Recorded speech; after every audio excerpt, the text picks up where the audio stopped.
We're delighted to have such a large and diverse group with us today. I suspect we'll have some people that continue to stroll in, but let's get started. So before we begin, I'll introduce myself. I'm Larry Schall, the president of the university, and again, thrilled to be here. Now, we had a little sartorial mix-up, I have to say, so I'll start this way. My assistant Colleen, I kept hearing her all week talk about how the Falcons dance team was coming. So I thought, okay, I'll wear a tie. You know, you rarely see me in a tie. And then I learned this morning, she said, no, it was the advanced team that was coming. And we told Mr. Blank I wouldn't wear a tie. So,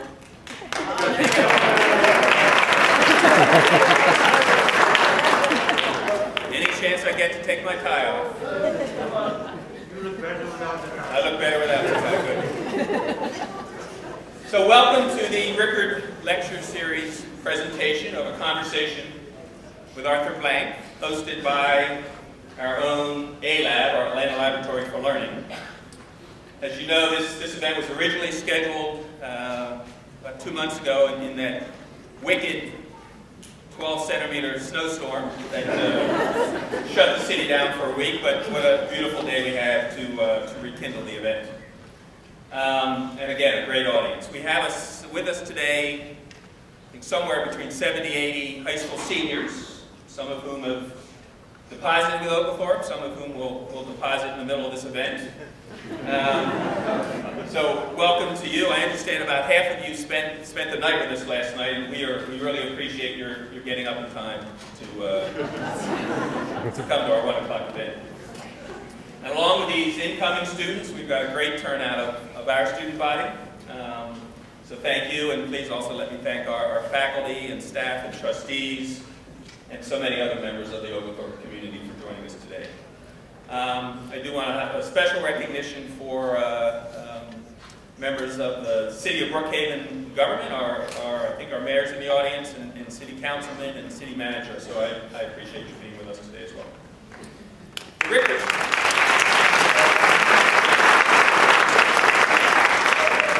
The Rickard Lecture Series is named in honor of Oglethorpe alum Matt Rickard. We are fortunate today to have his son Frank and Frank's wife Jenny with us today.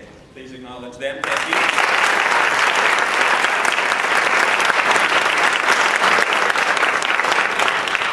We are very grateful to the Rickard family for their collective generosity. In 1991, the Matt A. Rickard Lecture Series was established to help college students, no matter what their major, to understand sort of the current issues in the business world. And he hoped to foster an appreciation for economics again in all students across all disciplines. So I've been at many events where the guest speaker is introduced with the phrase, "someone who needs no introduction." I can tell you that's not always true, but it is certainly true today. Arthur Blank is the owner and CEO of the Atlanta Falcons, co-founder of the Home Depot, and when he retired as co-chairman of the Home Depot in 2001, the company was one of Fortune magazine's most admired companies across the globe. He purchased the Falcons in 2002, and in the first year as owner, they generated a 100% increase in season ticket sales, the highest single-year increase in NFL history. And now in his 10th season, Mr. Blank has distinguished himself as one of the most innovative, progressive, and successful owners in all of professional sports. And all that aside, most importantly, he single-handedly convinced me to give up my lifelong love for the Philadelphia Eagles and become a true Atlanta Falcons.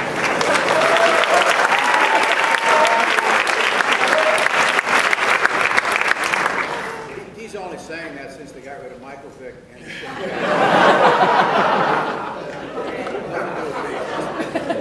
I was hoping you were going to sign to Sean Jackson, but that's another story.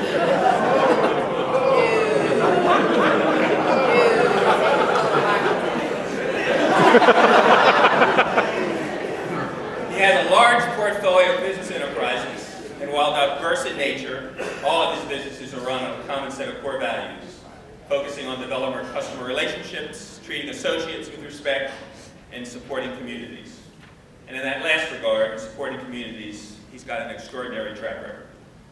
The Black Family Foundation has granted more than $250 million to support early childhood development, education, the arts, parks, and green space. And recently, he joined Warren Buffett and Bill Gates in their pledge to contribute the majority of their wealth, more than half of their wealth, to philanthropic causes. He has 6 children, 3 grandchildren.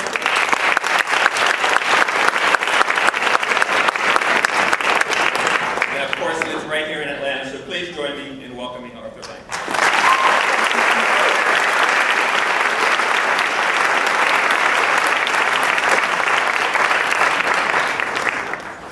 Yeah, I'm assuming you can hear us. What did he say? What did he say?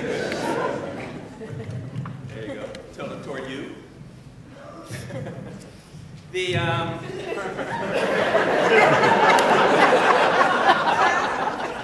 All right, we're going to get the tough question out of the way first. Now, you have met Petey the Petrel, our mascot, who I will say sort of kicked the butt of Freddie the Falcon this morning, but we'll let that be. But we know that the Stormy Petrels were not among the Falcons' 4 wins last year. How the heck did you not beat us? Well, we didn't beat a lot of people last year. It was a difficult year, but having said that, I made this comment the other night. We went to a private preview of the new movie Draft Day, just coming out of the 11th, I believe it is. But and I said to fans, it was just it's we look back the last 6 years since 2008. Even with last year, when we suffered through all these injuries, we had 12 of our starters go down by the end of the 2nd game of the year, out of a 16-game season. We still have the 3rd most winning record in the NFL over the last 6 years. 2nd most winning, actually, not including this last year. So we've made a lot of progress, and the goal to our general manager, Thomas Mitchell, and our coach, Smith, has been to build a sustainably winning team over a long period of time. That's important every year, and I think we've done that. And we'll get back on track this year. We've been very active in free agency. Signed 6 new players in free agency. Not a couple that you may be on this, but we have a lot of fan debate over who we should sign. But the 6 we knew that we needed to fit our needs and our profiles, and extended 5 of our own players as well. So, and we picked up 3 additional, what's called compensatory picks during the draft process. So we'll have 10 picks this year during the draft. And Thomas was named Executive of the Year twice in the last 6 years. So he's well suited to take advantage of that. We made some other nice additions on the personnel side. We added Scott Pioli, actually, who was Thomas's boss in New England for 6 years. During that period of time, Scott Pioli was the general manager in New England. They went to the Super Bowl 4 times. They won three times. So Scott's got a strong track record as well. So we've got a lot of things in place, made some moves, coaches, etc. So I think we're in a good place. We've got to go out and compete. So you've got the reputation of a hands-on owner. I don't know whether that's because people see you on the field, or whether you're so public in the city. Is that a fair reputation? And if so, what does that mean? Well, I think it's fair, but it has to be defined in context. I think hands-on in terms of our business, I would say that absolutely is true and appropriate and necessary. Though I've got a wonderful team president, Richard McKay, who's been the lead for president and CEO for the league for 30 years. We've got 2 outstanding executive vice presidents, Steve Smith and Greg Beatles, and lots of other wonderful staff as well. But on the football side, I think, in my opinion, it's important for an owner to hire the best people and give them the cultural support, the financial support, and kind of get out of their way and let them do their thing. So I know what's going on. I ask the open questions that our fans would like us to ask, but I let them make the decisions, and I'm going to provide not only financial resources, but the human resources as well. Make sure we do maintain the culture of the building. They do a wonderful job with us. So you're, people know you now because you're the face of the Falcons, and a decade ago you were among the faces of Home Depot. But you and your family are extraordinary citizens of the city. And so how does the sports part of your life mesh with the philanthropic part of your life, or are they separate things? Really not. I think, all of our businesses are all connected. We obviously operate the Atlanta Falcons franchise. We're not too far away. We have a reporter here sitting in the front row, so I have to be careful what I say, but we're not too far away from a public announcement of linkage with MLS, Major League Soccer. A child who plays soccer at a high level, fiance has a couple who play soccer, thank you. And beyond that, we operate our PG Tour Superstores, which is the largest growing golf retailer in America today, based here in Atlanta. Very large, 50 to 70,000 square foot stores. And we operate the most successful dune ranch, guest ranch in the western part of the United States, Mountain Sky. So we have a lot of activities, and I think all those businesses, giving back, being connected to the communities, making a difference in people's lives, whether it be guests or fans or customers, whatever it may be, and those that are disadvantaged in these communities is integral to what we do as a business. And on top of that, we have a very large active family foundation. We have a wonderful president, Penny McPhee, who I know you know, Doctor, and she does a wonderful job representing our family and the interests. And our trustees, my other children, are heavily involved in the foundation as well. There's a sub-story behind that. Ask the question, I'll give you the answer later. But it's an interesting story. But I think that, so we're all engaged, and it's all about culture, maintaining our culture, having the right kind of relationships, not being focused on the transaction, being focused on the relationship with everybody that we're connected with, including the communities we service. So it makes me think about your new stadium and the neighborhood that your stadium's in. You want to talk a little bit about what your vision is for? Yeah, I think that, I've said this publicly and privately for a number of years now, that it was interesting. The stadium we're building is just south of the Georgia Dome, is well known now. We're breaking ground in May. We're actually down there now. It looks like we have broken ground. There's lots of construction going on, so literally ground is broken and streets are being moved and things are taking place. But that'll be a 3-year project.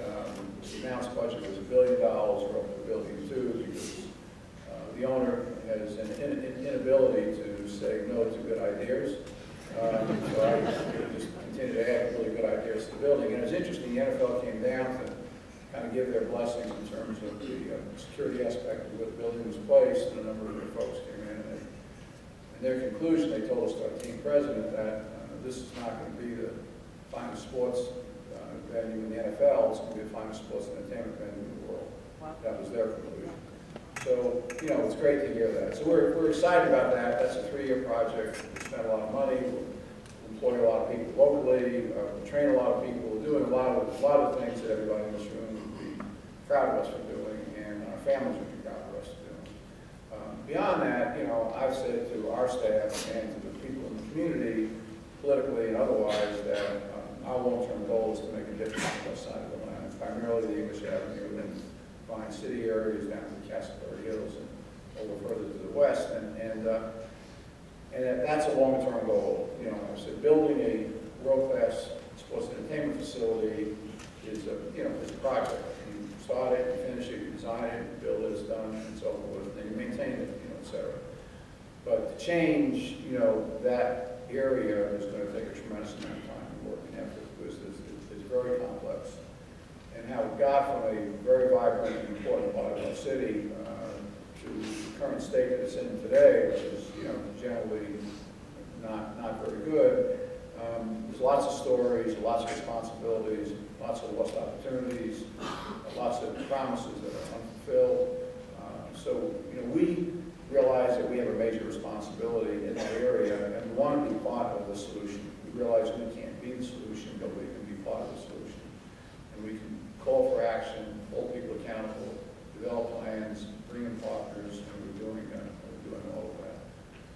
One of the great models is the foundation that you chair, the East Lake Foundation, which used, in this case, an active institution bidding in place of Bobby Jones, his golf course, for golf, to develop that whole East Lake, redevelop that whole East Lake area into a community that, from an educational standpoint, security standpoint, safety, programming, et cetera. There's lots of wonderful things. And these anchor institutions like a world-class facility that we're going to build, can be a catalyst for lots of things in these communities, but can does not mean it happens automatically. It means it can.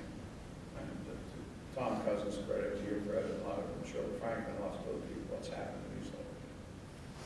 Talk about you mentioned your family, and you've got grown children and smaller children. I know some of your grown children, and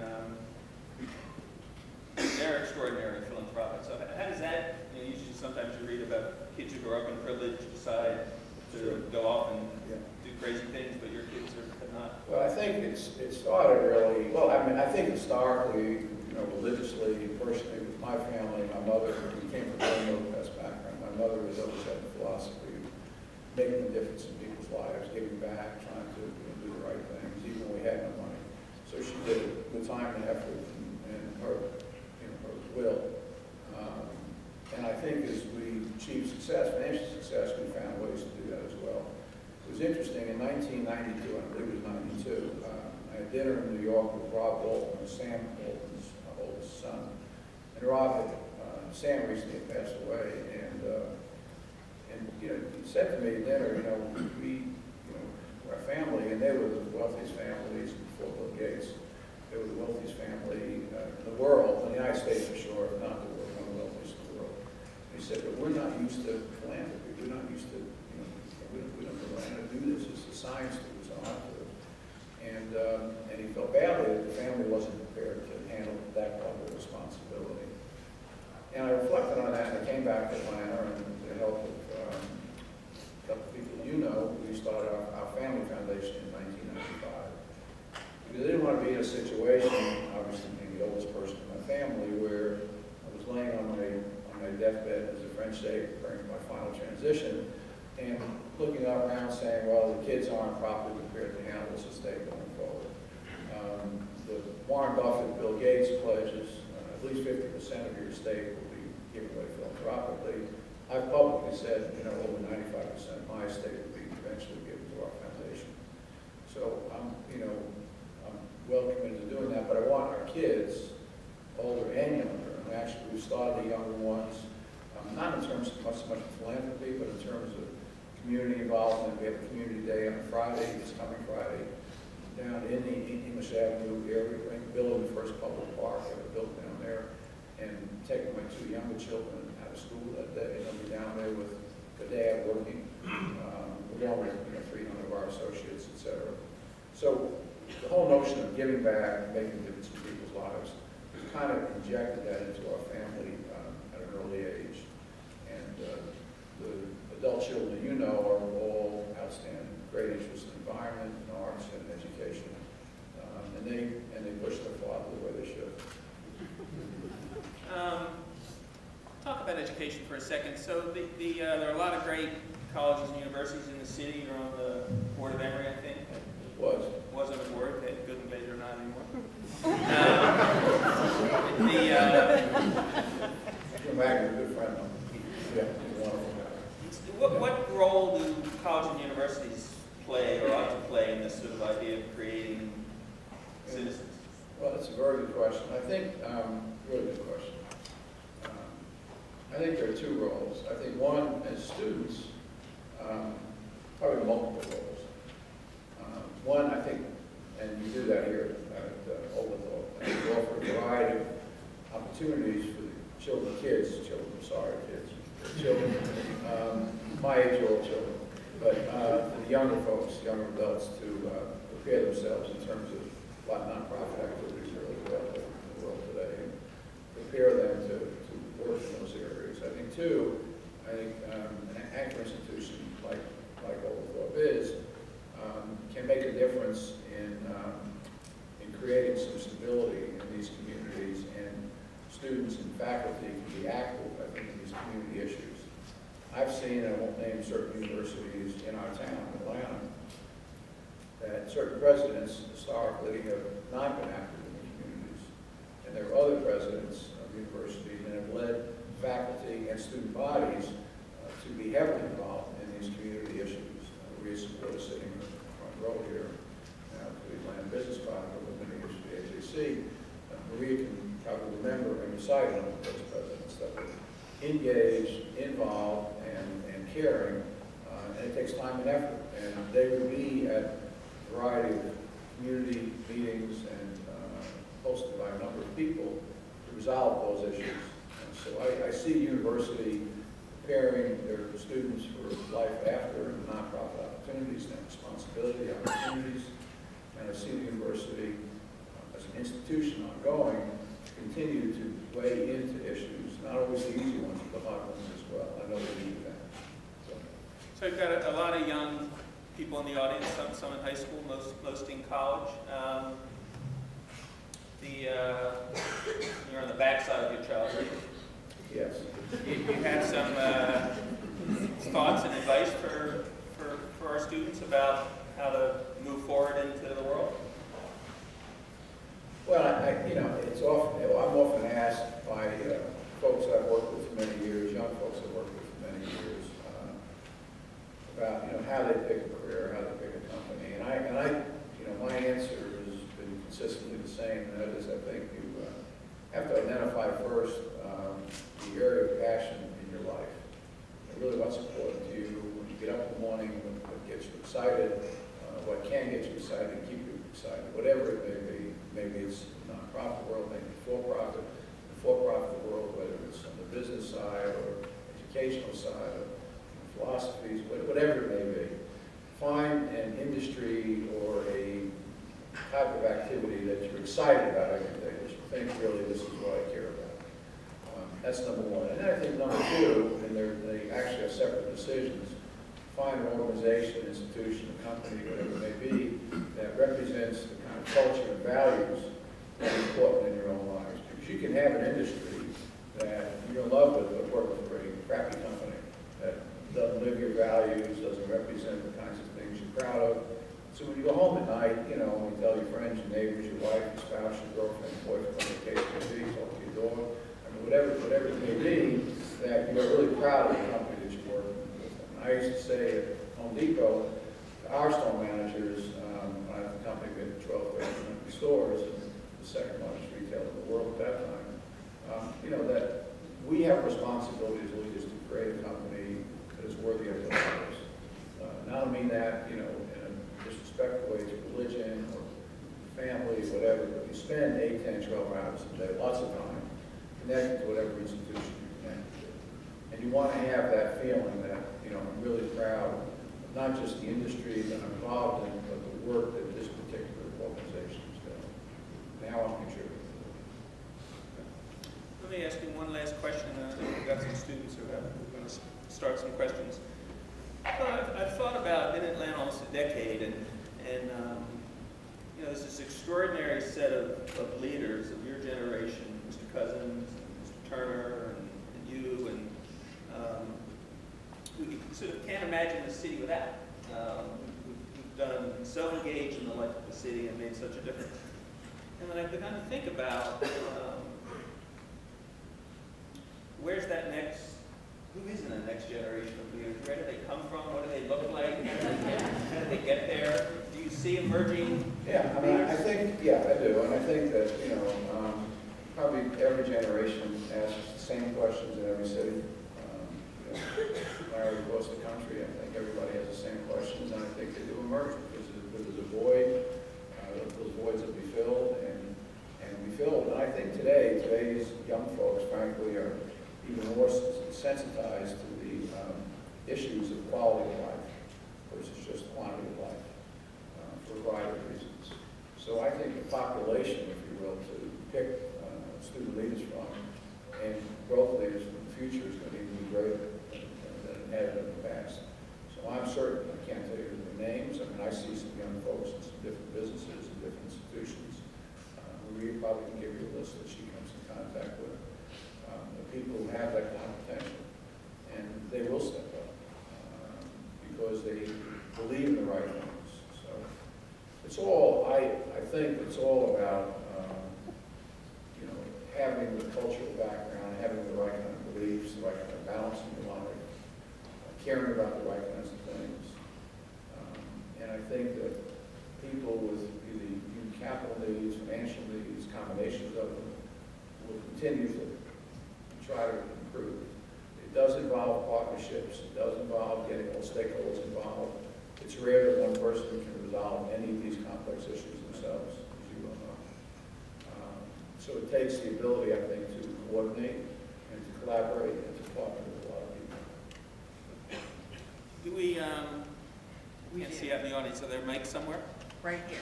Right here, questions on football, Right fine. here. So, We have to take football questions too. So we're going to take a couple of questions, and then others in the room, if you're interested, please come on down.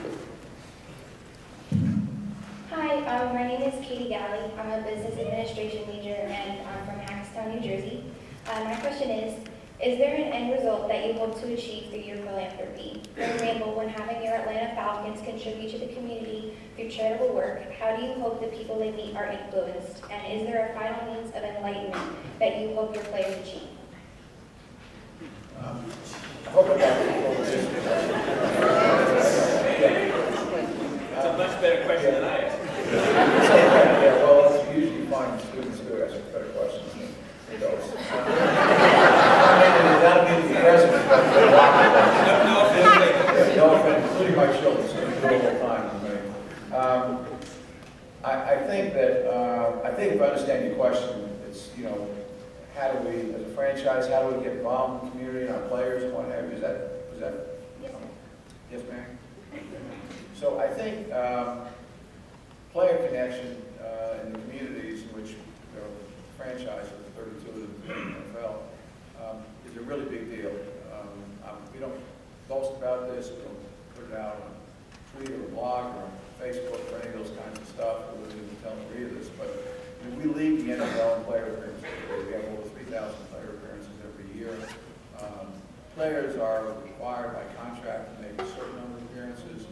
We don't remind them of that. We don't keep track of that. What we try to do is create the dots, connect the dots to them, if you will, make sure that their passions, we talked about that earlier, and the interests in the community are connected. So certain players are very comfortable, be comfortable sitting up here and having an exchange with you about any subjects, a variety of subjects. Other players prefer to be in a classroom situation with young students talking about life and life challenges. Others prefer to work one-on-one. So we try to match up players and coaches, for that matter, as well, with the right kind of population in terms of their passion and in terms of the kind of audience setting that they're the most comfortable in dealing with. As an organization, we have the largest privately funded foundation in the National Football League, Atlanta Falcons Youth Foundation, and we're heavily involved in activities throughout the city. We partner with Boys and Girls Clubs and YMCAs, with a number of other partners as well, in terms of the childhood fitness programs, dealing both from the nutrition side and obesity side. So we believe the franchise should be active in those areas, players should be active in those areas, staff should be. We have this community day I mentioned on Friday. Our coaches, a bunch of our players, a lot of our staff, all of our businesses I mentioned earlier will be involved in this project today. So, you know, giving back, being connected, and to the players, using that platform they have and using it as a podium, rather, using it as a platform, good work is important because they get a lot of attention. They have a lot of spotlight on them. How they behave, the kinds of things they do from a positive standpoint, we want to end up on some of those stories in other sections of the newspaper, beyond the sports section. Some of the bad stories that you hear about from time to time are the ones we don't want to see. Reminds me, I can't remember, 3 or 4. We have a big service day on Friday as well, 3 different sites, and if you're interested in serving Cameron Ash and the Center for Civic Engagement can get you connected. I think there's another question up there. Hi, my name is Rachel Roller. I'm a behavioral science and human resources management major, and I'm from Lawrenceville, Georgia. And my question is, not many people know that you and your partner, Bernie Marcus, were fired from another home improvement chain, and within a year founded Home Depot. Would you say being fired was a turning point in your life? It's hard to hear up here. I'm sorry, but I think I got the gist of it. Was being fired a turning point in my life? Yes. Is that, okay. Probably being born was. You know, being fired in the context of starting Home Depot, it certainly was, because if we did not, we would continue to do it. We were running the most successful chain of home improvement center stores in the country at that time. But for a variety of political reasons, we were fired in 1978, and basically we both were very competitive guys and said that if we could live our lives over again, what kind of model in the home improvement center world could we open up and compete with anybody with? And there was nobody in the country who was doing a large down market, big store, low prices, great services, hence the development of the Home Depot. And I had lived in Atlanta. I lived south of Atlanta, Griffin, Georgia, between 1974 and 78. Sorry, 72 and 74. So I knew this area well, and we had this opportunity in 78. I said to my partner, Bernie Marcus, that we ought to consider Atlanta to be a growth market. At that time, this was again before Maria was born, but at that time the population of Atlanta was less than 1 million people. Greater Atlanta area today, it's over 6 million. Eventually that'll happen to the city of Brookhaven. That was 6 million people living in Brookhaven. Surrounding the university. Great. Is there, I can't see, somebody else up there? Yep. Hi, I'm Kiri Kavinga. I'm an English major and I'm from Dunwoody, Georgia.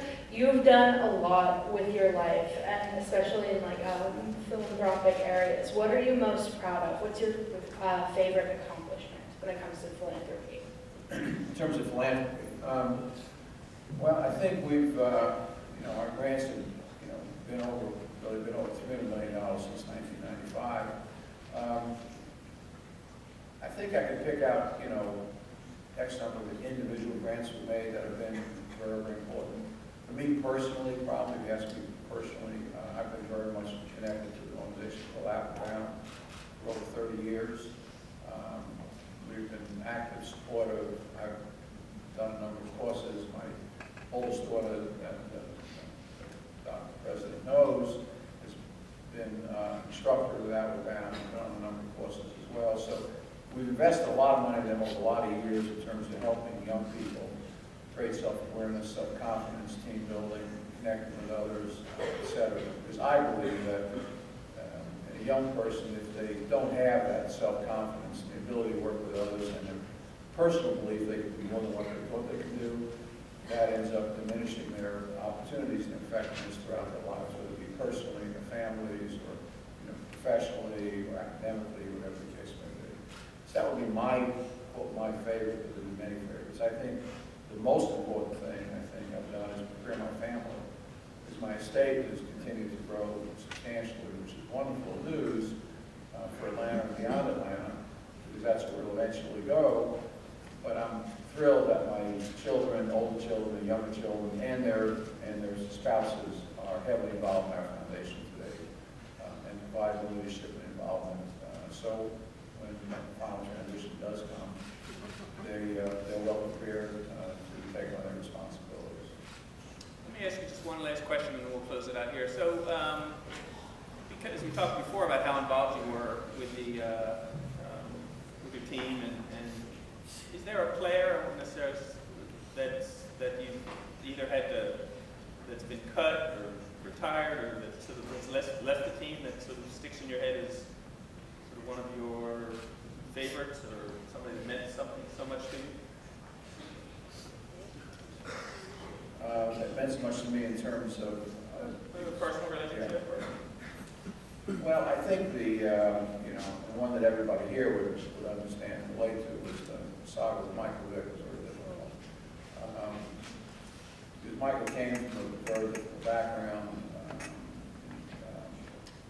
of Virginia, and came from a troubled family, a very dysfunctional family, very dysfunctional communities, lots of practices that were very similar to Eastlake before Tom was involved there.